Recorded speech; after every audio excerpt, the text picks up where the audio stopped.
You know, one of the first things she said is, I am so sorry to all those women out there. This is a setback for all women in and outside the courtroom.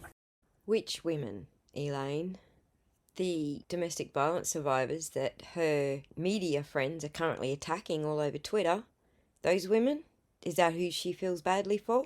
Or is she talking about these women? I was one of those that they attacked. My comment wasn't mean or nasty or any of the things that Kat Tenbarge is saying that we supposedly have said. So yeah, I don't think Elaine or Amber give two shits about survivors. It's these women that they're worried about. Amber was supposed to win. She was supposed to pave the way to take Manson down as well. You guys know how I work now. You know I've got the receipts. But before we get there, we still have a little bit more exploring to do.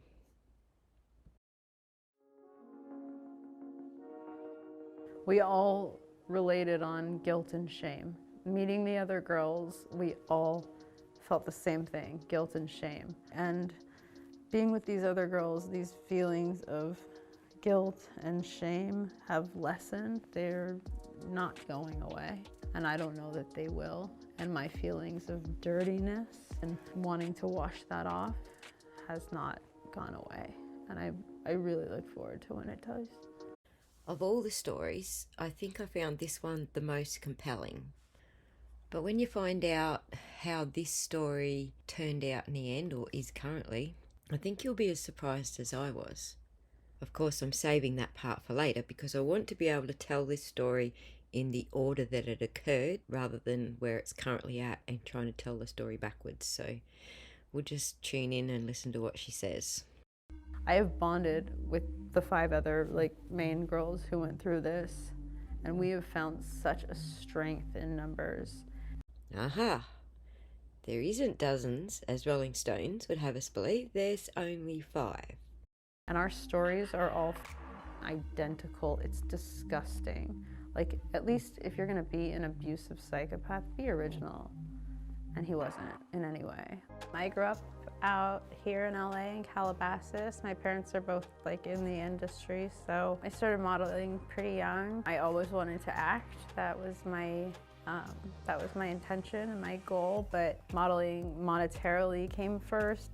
A friend of mine, a photographer, Tyler Shields, had shown him photos, and so he contacted me on the phone and said who he was, and I wasn't into that type of music. I knew who he was, I knew his public persona, but it didn't,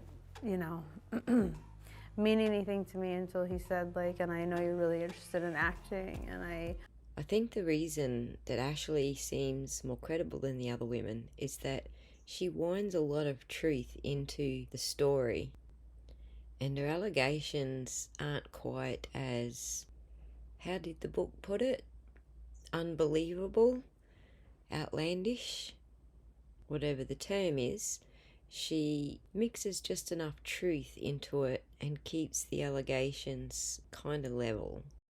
I want you to be in a film and I want you to be in a music video. And I was like, thank God, I can go do this. And he mentioned knowing a lot of people in film, and I thought I could finally get out of modeling. And especially modeling overseas. So I was in Bangkok and we talked for months. We would email, we would talk on Facebook, we would talk on the phone. We were in contact a lot. So we got to know each other pretty well. All we talked about was our favorite movies and our favorite books, and they were all the same. And we knew the same lines from the same movies, and he was so intelligent. And physically I wasn't very taken at first. But he was offering me an acting career, maybe? But he really lured me in with just this endless intelligence. And it felt very safe, it felt very secure. The reason I came out in the first place wasn't we were in love and we were friends, and he was casting me in something and I was gonna be able to act. But he flew me out, he put me up the Roosevelt, he brought his bottle of absinthe and had like cocaine with him. And he came with his assistant, which made it more comfortable. He came with a girl that was a couple years older than me.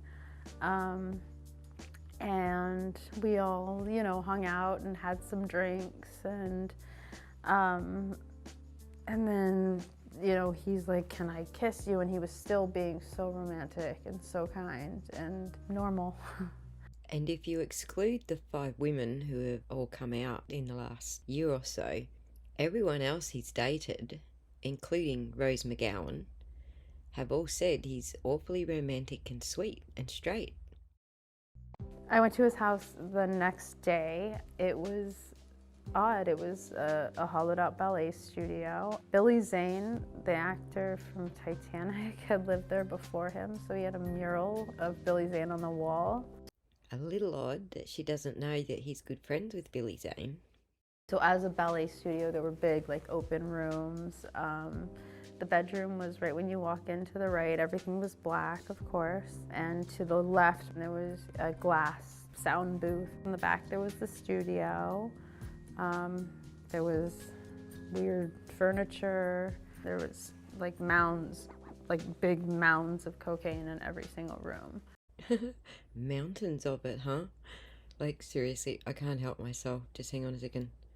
I'll handle this, mate. Look what I got. I got a jar of dirt. I got a jar of dirt. And guess what's inside it?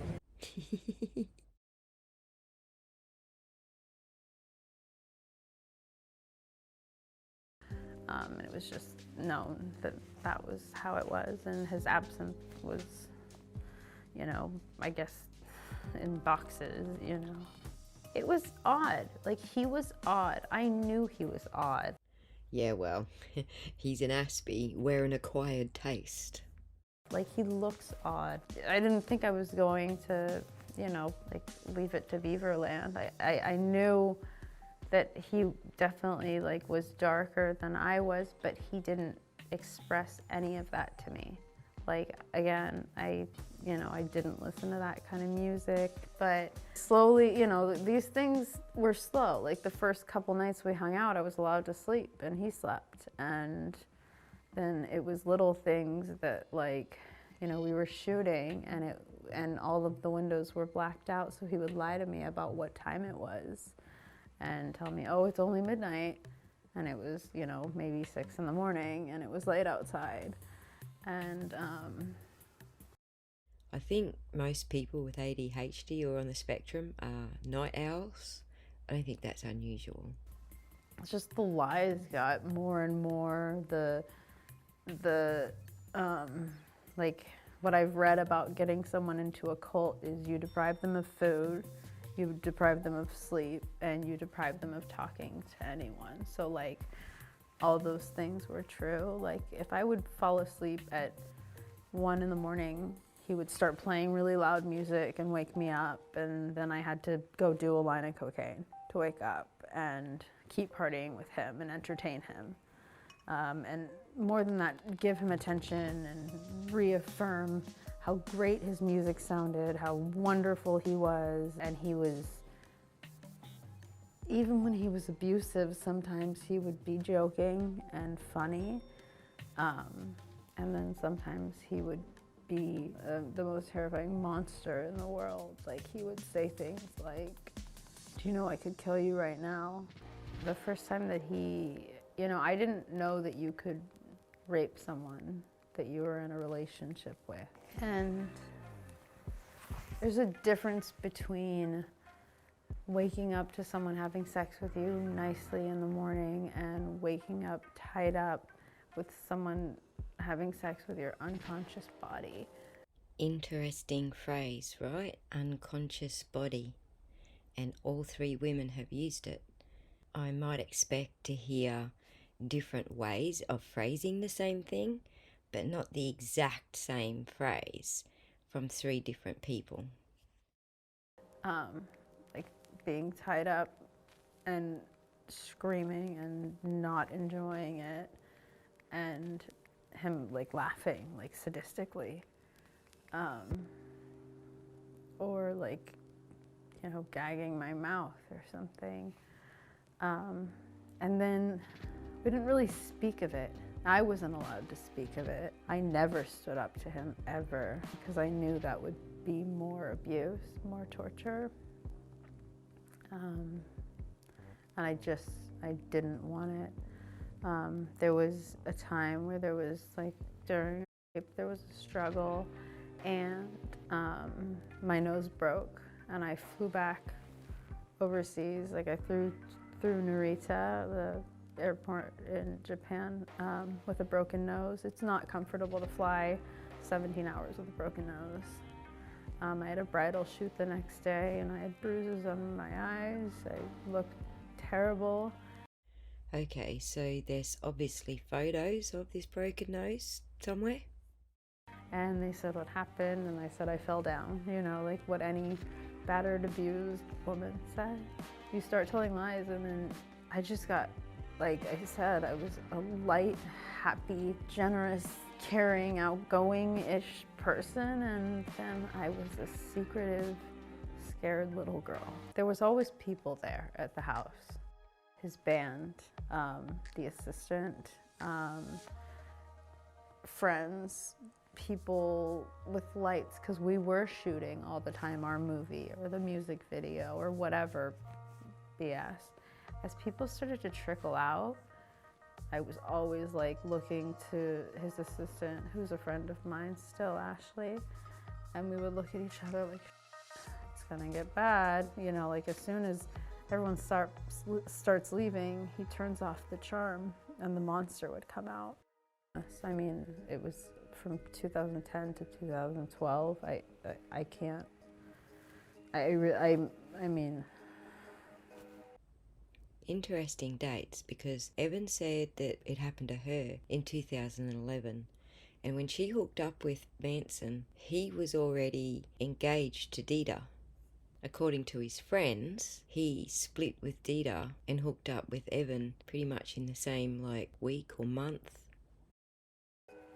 Between 20 and 300, I don't know.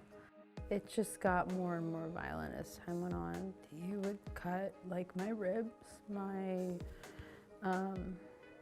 he didn't hit my face. Like he you know, I was a model, it was his job. He didn't hit my face. He definitely. Who broke your nose then? Cut my inside of my thighs, my inside of my elbows, my outer thighs have his initials carved into them. He cut my lower stomach, and he made it very clear that I was replaceable, that I was vulnerable, that I was extinguishable, that he could kill me at any moment, and he would remind me when I was tied up or when I was whatever, that I could kill you at any time. At one point I brought up, like, do you want me to kill myself? Like, do you want me to just myself? So he decided it was a good idea to show me clips of different suicide scenes from movies. And I've asked the other girls that I've spoken to that are victims of him, like, what do you think his objective was? And we all agree that we think that he honestly wanted us all to kill ourselves, and that's a serial killer, no? So I thought, like, it's like, it was bigger than a phone booth. You could like stretch out. It wasn't like cramped or anything, but you were definitely put in there like on timeout if he had people over and you were annoying him. Like, he thought he would, I don't know what he thought. I can't imagine, you know, to know what a sociopath thinks. He'd say things all the time like, you just love to piss me off. So when I was pissing him off, like if I had to go pee while he was replaying one of his songs I had heard 30,000 times, I'd have to go in the box without my phone, without anything.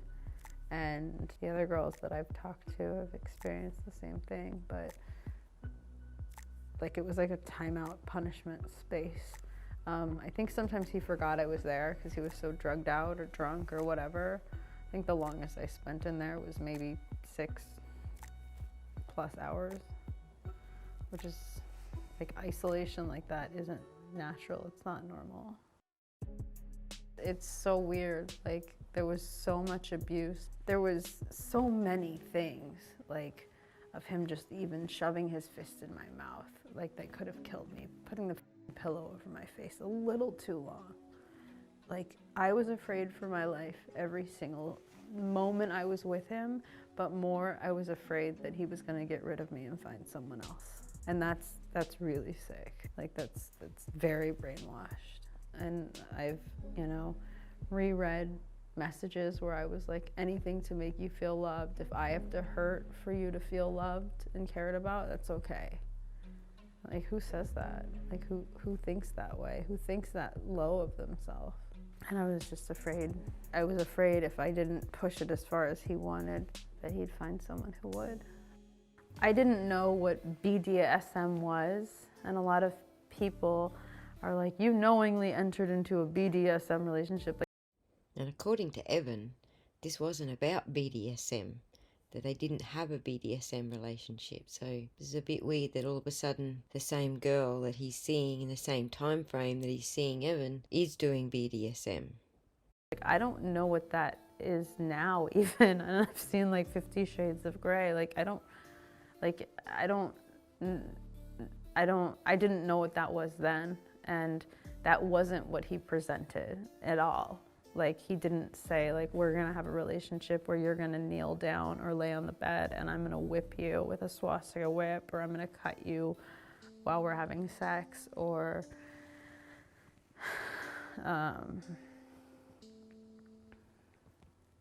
we're gonna have a blood pact. I'm gonna drink your blood, you're gonna drink mine. I didn't know, like, I mean, obviously I knew that was weird, but there was something, like I was already taken, I was already there. And the more I did for him, the more I let him hurt me, the more I loved him, and the more I was like proving myself to him. So I was like, he found me as a vulnerable shell of a person, and he hollowed me out more and more and more. There were parts of him that you felt sympathy for. He longed for this like Norman Rockwell, like Leave It to Beaver, like Pleasantville life. And Thanksgiving, he demanded that we have this perfect Thanksgiving. And I was a kid, like, I think I had my mom come drop off some of her like nice dishes, and I, made Thanksgiving. Like I did the best I could, and it was like one of like our nicer nights. We had great times. Like there were times we would sit and listen to our song and lie there, and he would teach me guitar, and he would, have me sing on tracks, and like there were just wonderful times, and there were horrible times. And obviously like the bad started to outweigh the good. I think I knew on like that plane ride back, like if this happens again, I'm leaving. Like I'm done. Like I can't do this. He's gonna kill me. Like I'm not gonna get out alive. So we were shooting, and I had just done a wardrobe change, and then they needed to do a lighting change, and everyone knows how long that takes. That can take hours. It was 3 a.m. I wasn't keeping up with my cocaine intake. I was jet lagged, and I fell asleep, and he just screamed at me, like in front of camera people, in front of industry people that I respected. Like he just screamed at me that I was unprofessional, that I was never gonna make it in acting, that I was a horrible actress, because who would fall asleep at 3 a.m. when we were filming something so important? And I said, look, I need to sleep for a couple hours. Like, I can't do this. I'm tired. I was like, please, can I go in our bedroom? And he's like, no. And so it was very clear that I stay, and I stay awake, and I shoot, or I leave. And again, I wasn't allowed a key. So I called a friend who lived pretty close to that area, and like 5 o'clock in the morning, I was in lingerie. I put on maybe a sweatshirt or something, and I left. I left and never looked back. And I erased his number. I deleted every email. I deleted every photo. That was the beginning of suppressing everything that had happened with him. And I have really bad OCD, but like the main thing that I do is my main fears are cleaning and contamination. And I feel like my whole existence since him has been trying to wash him off of me or out of me, or like he's still in me and I'm still dirty of him. And it's not a good feeling. I don't feel sorry for myself, and I'm not a victim, I'm a survivor. Like, of course I'm strong. I'm sitting here and I'm talking about this so other girls don't go through this. Like, I'm strong at this point. And everyone says, like, what is your end outcome? Like, what do you have to gain? I would say, like, I want him to get better. I want him to be rehabilitated. He's not gonna be ever. He's just not. I'm sorry. He's been doing this for 30 years. He's been doing this his whole life. I mean, from stories, he abused animals when he was little. And Ozzy Osbourne used to bite the heads off real bats. He's a sick person. He's not gonna get better. So I'd like him behind bars, never doing this to another woman again. Man, woman, anyone. I want this to reach more people than anything. I want middle America, I want other countries. I want as many people to know who he is and what he is. And I want it to stop. You're about to hear disturbing allegations that are not for young ears. So if you have young children in the room, please put them out of the room, let them go do something else. Okay, so that's essentially her story, but we're going to hear her tell it one more time. And it kind of feels like in this interview, the wheels are starting to fall off the wagon just a little bit. So far, at least 17 women are reported to have made abuse claims against rock star Marilyn Manson. Whoa, whoa, whoa, whoa. 17? Where the hell did 17 come from? And yesterday, model Ashley Morgan Smithline filed a lawsuit alleging that he put her through living hell of physical, emotional, and sexual torture. She joins us now with her lawyer, Jill Ellwanger. Sarah, I believe, has the first question. Yeah, welcome to the show. Ashley, can you start from the beginning? When did you first meet Marilyn Manson? And what was your relationship like at the beginning?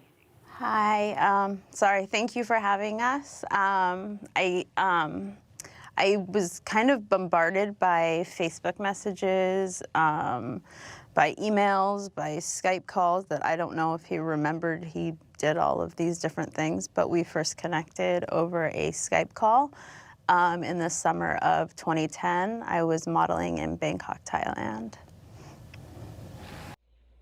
I'm not going to get too pedantic about the differences in the stories because this is a much different interview. It's a 10-minute time frame and it's a different atmosphere. So I'm not going to have too much to say about the differences between the story that we just heard and this one.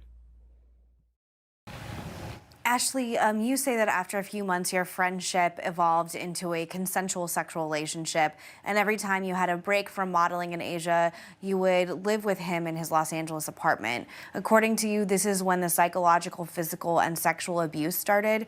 Can you tell us about some of the things you say that he did to you? Yes, it began quite quick. I flew out, and within the next day I was in his home. I woke up bound, and he was having sex with my unconscious body. So that was my my first experience, and then from there it was the abuse just worsened. I was dehumanized. I was degraded. I was treated like a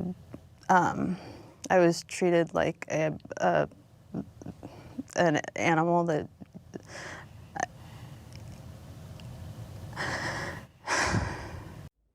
Wow.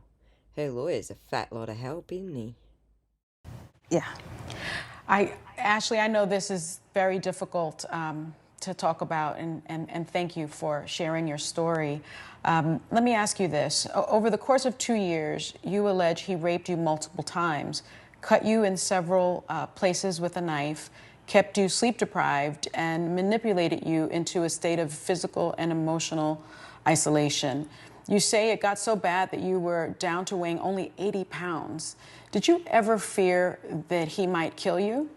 Absolutely. I mean, very early on, he made it clear that my life was definitely in danger and that he could kill me at any time.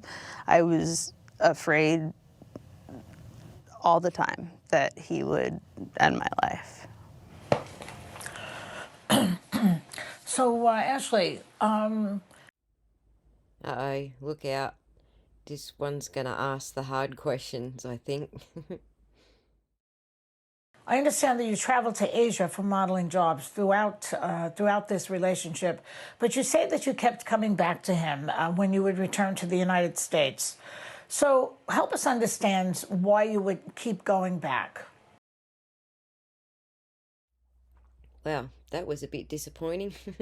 It's not really a hard question. I'm just going to skip through the question parts and just let her continue to express herself, and then we will continue on. And what made you finally leave him, in fact? I was extremely manipulated. I felt like I was coerced into, being with him in the first place. And as unsafe as it was, I felt that I couldn't escape it. I would say that that's the problem. Are we blaming women for wearing short skirts and having a drink at a party? Again, that's the problem. Jeffrey Dahmer didn't look like a murderer. And he spent so much time defending his public persona to me before I even met him, that he would sit around the house in sweats, and that it was, again, like a public persona, and that wasn't who he really was. But again, I think that that's the problem, that we're focusing on, like, they should have known better. Look at him.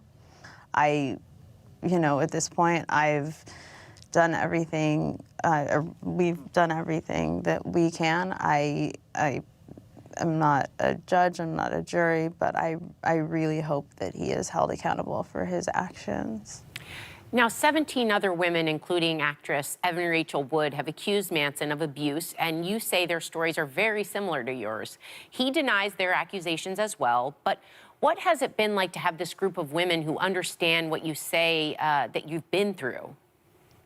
It's actually been extremely helpful having a network of other survivors who really understand what we all went through so similarly.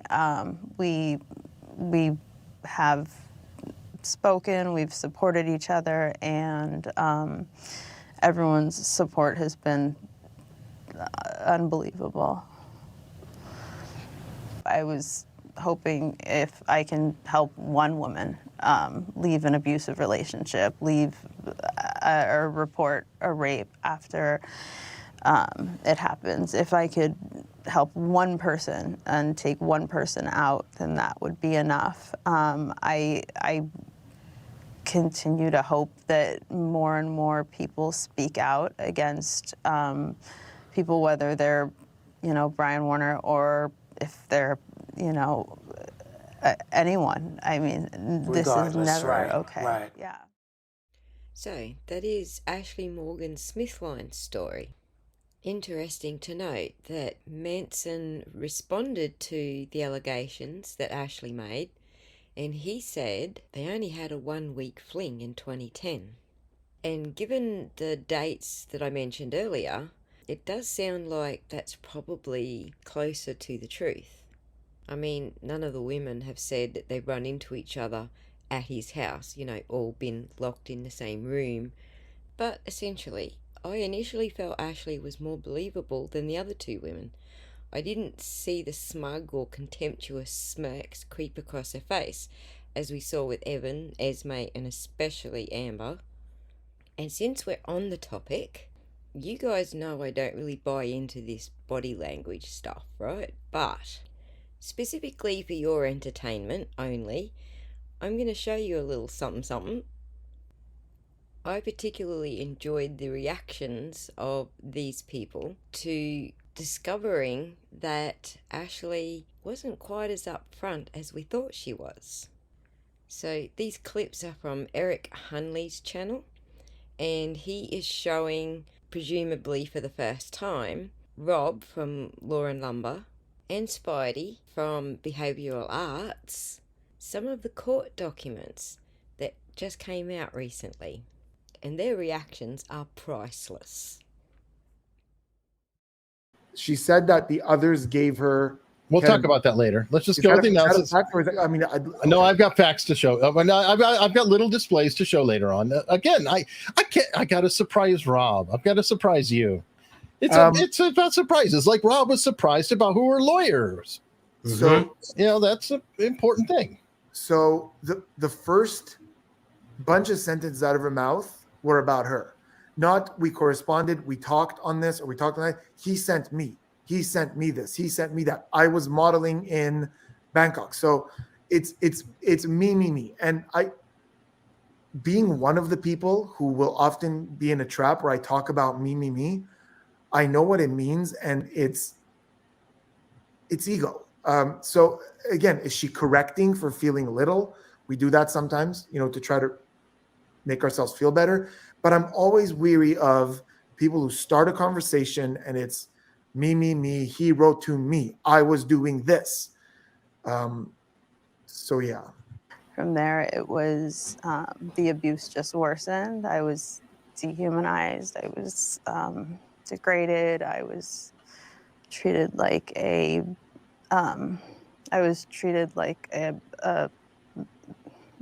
animal that.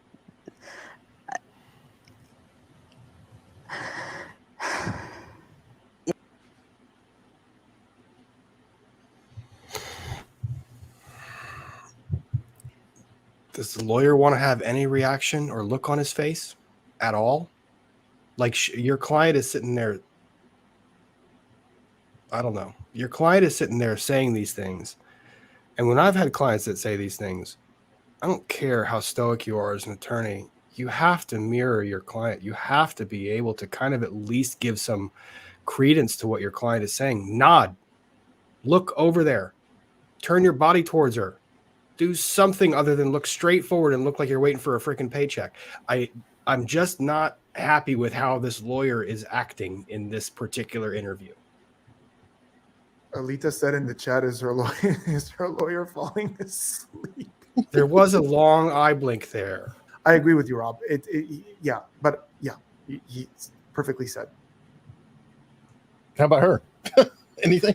Listen, how do you analyze someone with that little movement in her face and who's saying before everything?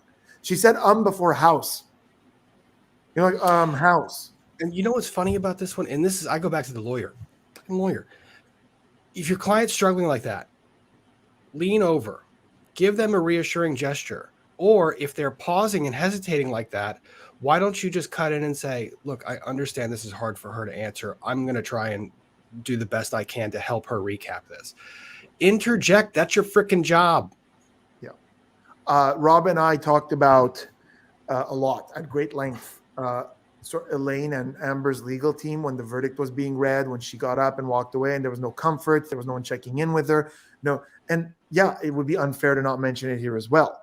If she's having this, she's talking about this crazy emotional thing. Now, I'm not seeing much emotion, but I'm not surprised. Her face is barely moving, so I'm not going to count that against her. There's no emotion, whether good, bad, nothing.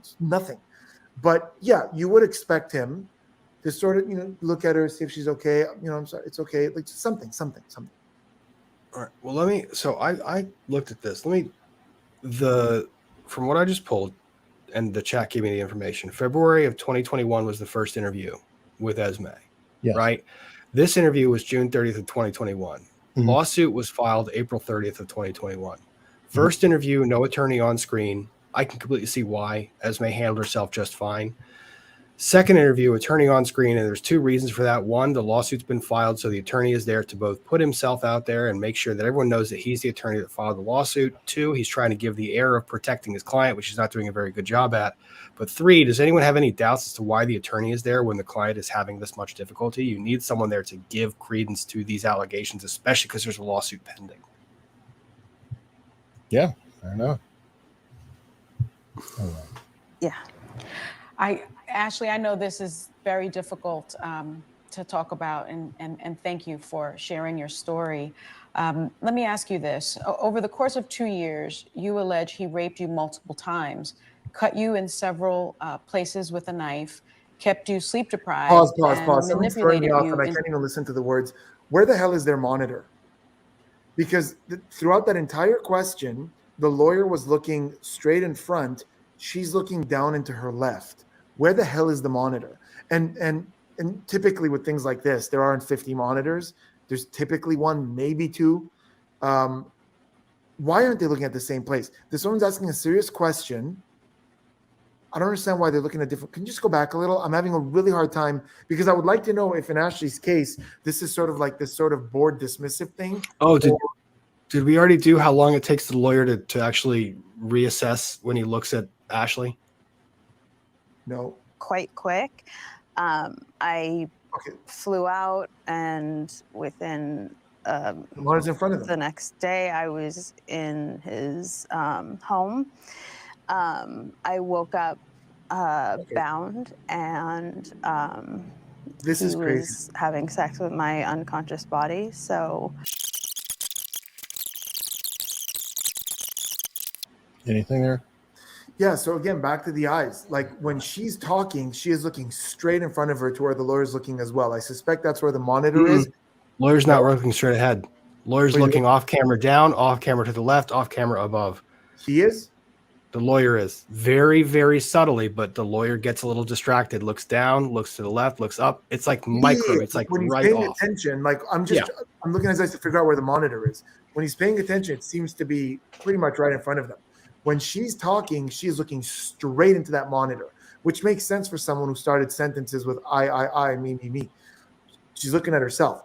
When the interviewer was asking the question, only at the end did she look up. The rest of the time, she was looking down. She was sort of like looking to the side. And it's almost like I don't care about anything that isn't me and my answer. That's what I would get from that kind of thing. Like you look at your monitors when you're on, but you look away when someone else is talking. It's weird to me. It's weird. I don't love that. Somebody talked about the shrugging. There are a lot of shrugs, but they're all double-sided. I think she's actually struggling to get words out, which further pushes my theory of she's on something. And I think the lawyer's looking around the room to seeing how his client's playing. That's why it's like the subtle off monitor to up left side. He's using his peripheral. He's scanning the room to see how his client's statements are playing. Love it, Rob. In your experience, would she have a monitor that she's supposed to read? Because I don't feel like she's reading. No, she should not be reading. She should be speaking. The problem is, it sounds like she's reading. Well, except for the hesitations. When you typically read, you get more of a robotic kind of language, but you rarely get you don't get that. But you know who is reading? The interviewer, who's reading verbatim the allegations themselves. Like it's like taking all of the burden off of the person being interviewed and feeding them Good point. So, Ashley,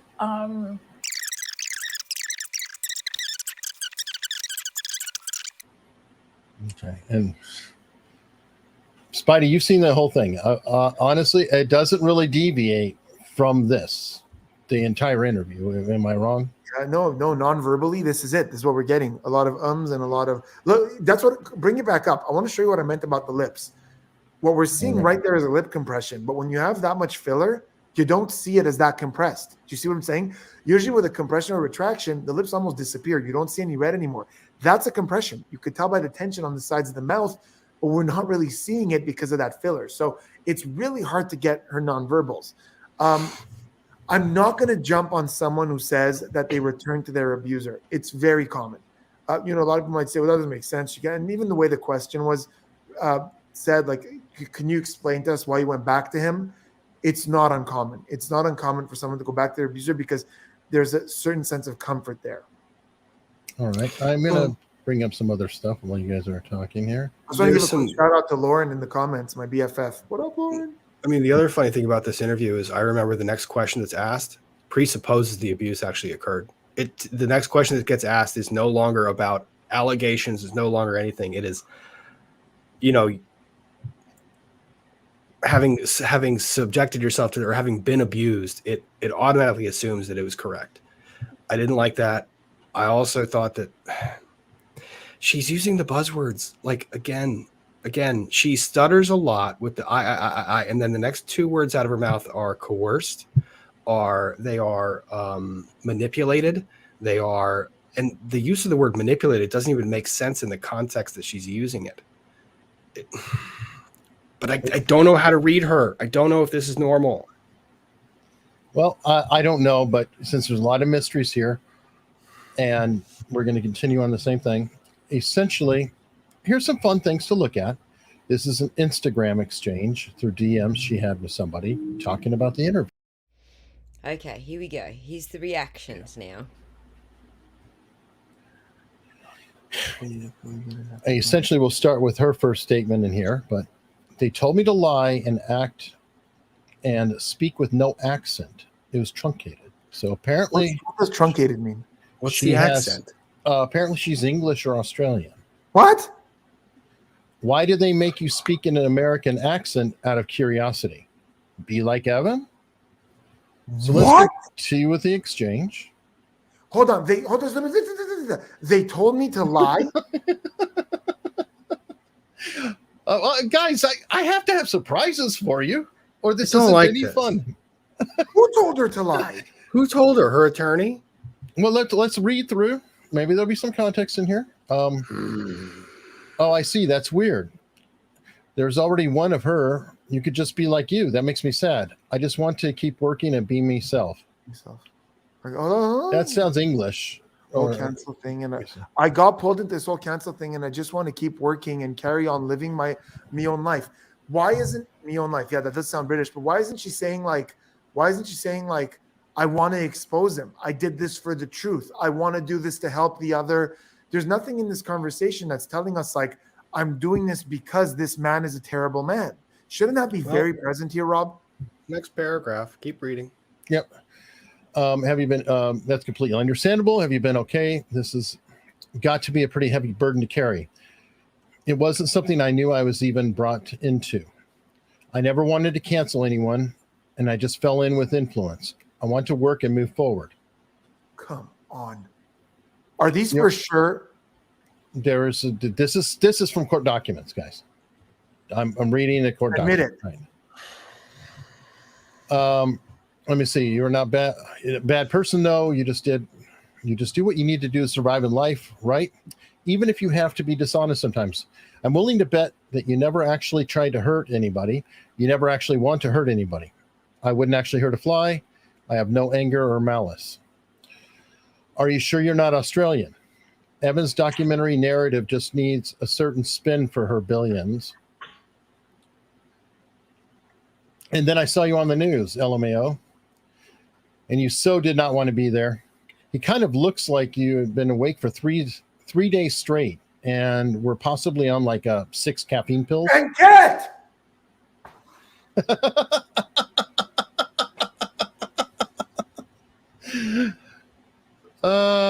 Rob, can this case just be thrown out based on this text exchange? I don't know. LMFAO, you were on the Special K while you did that interview? You should resent young girls who reenacted the Crucible. What does that mean? The Crucible. That's Arthur Miller play about the Salem witch trials. Some girls said that people were witches and all that, but there's speculation that they actually might have had it might have been like an LSD type of reaction due to the grains going or some things like that. So to be honest, he did seem a little strung out because it's my name. They destroyed me. I had to numb. No, hold on. Who destroyed me? Who destroyed me? Hold on. Here we go. Keep going. Keep going. Whoa. Hold on. Keep going. They destroyed me. We need Gavin. All of you were roped into this, though. It was all Evan, sweetheart. Esme and Media and Ilma, to be fair. That's Ashley Gore. So Esme, her friend, who shares the same lawyer. Ilma Gore, who was all throughout the documentary with Evan Rachel Wood.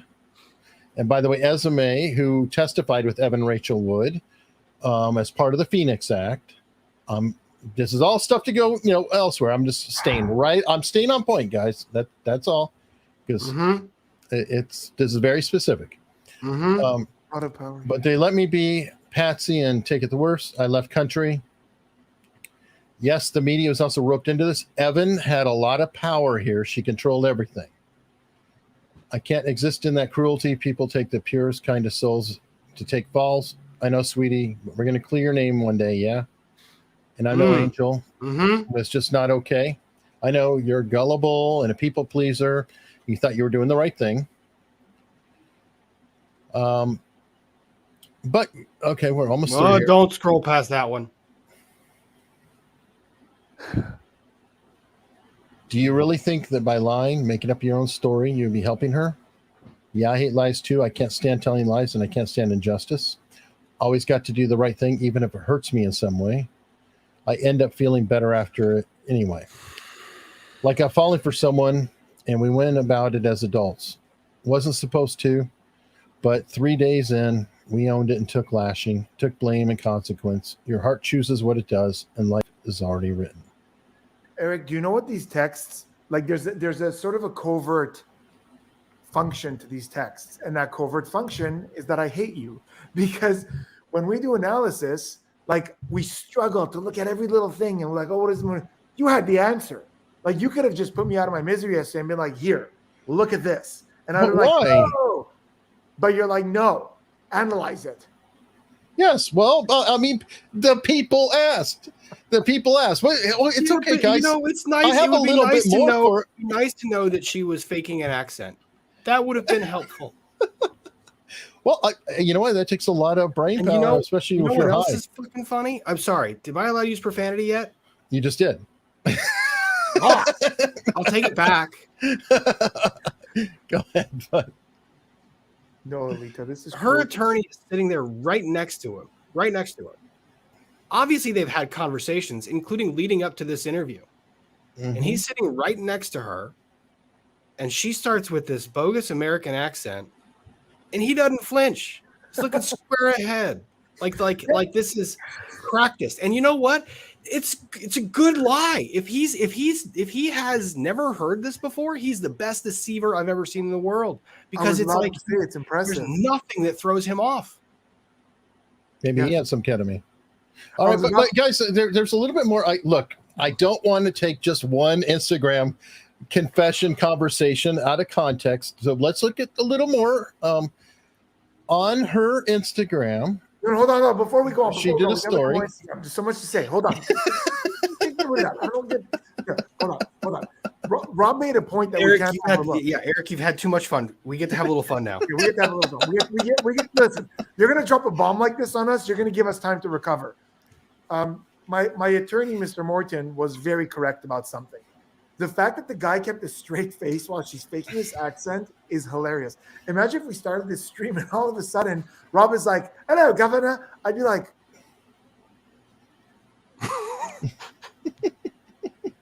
I just started like, I don't know, what do I do here? Do we just pretend like so that's weird. Your client is all of a sudden adopting, and I didn't even know she was British or Australian. I've seen this one video from her. Hilarious. Actually, wait, I saw the People magazine interview. Did she have an accent in that? No. Unless there was an accent. I didn't even notice there was a difference. Did she have an accent in the People magazine thing? Now I'm paranoid. I don't know. I don't have it on hand, but what is her bit? So these were documents filed at what? So I have to know, at least from a legal postural standpoint, because it does affect my analysis. These are filed by Marilyn Manson's legal team in July, a week or so ago, very recently. In addition to that document, a statement from the person she was spoken to was also filed. Okay. Because there was questions on whether it was her Instagram account. So affidavit, because she changed the name of her account from, well, here we go. Let me look at Has there been a response that basically either admits the authenticity or denies the authenticity and provides some reason? I think they tried to, I don't know if it was in the press or in documents, but she was Ashley Lindsay Morgan before. Now she's Ashley Morgan Smithline as her name. So they tracked her name changing from then till later. And that brings us to the next point, though.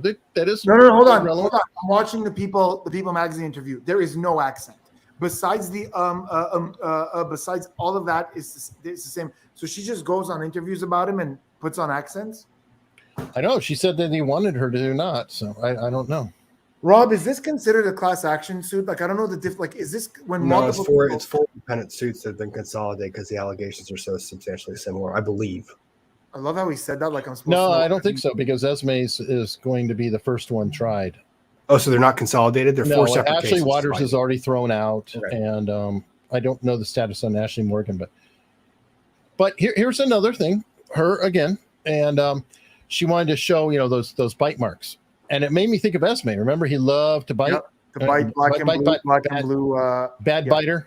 So Ashley Morgan Smithline put it in her Instagram to show the damage. Okay, that's definitely not a cool thing. But then apparently it's a Pinterest image that you can find out there. I think it's the number one search. She posted it as her own, and that was her, but it's actually a stock photo on Pinterest to show the bite marks, which is not helpful for her credibility. How do we know it's a stock photo as opposed to a picture of her that they used? Is there an attribution on the Pinterest? Maybe it's because here's a picture of her, and there's no mole, and you could tell the differences between her collarbone and the structure of herself not matching the photo. So either a stock photo. Also, you could do a 10-eye search and it shows up about 40 times in different websites. So yeah, but is there a photographer attributed to the photo? Because that's the question. I don't know. Someone claiming attribution, like I took this photo, therefore it could not possibly happen. We don't have that much, but we do know that when this came out, she deleted it. So there you go. I especially liked the way Spidey jumped out of his chair and couldn't sit still once he realised that he was onto something. So, how about you? Were you as gobsmacked as we were to learn that the most credible out of the three was the first to flip?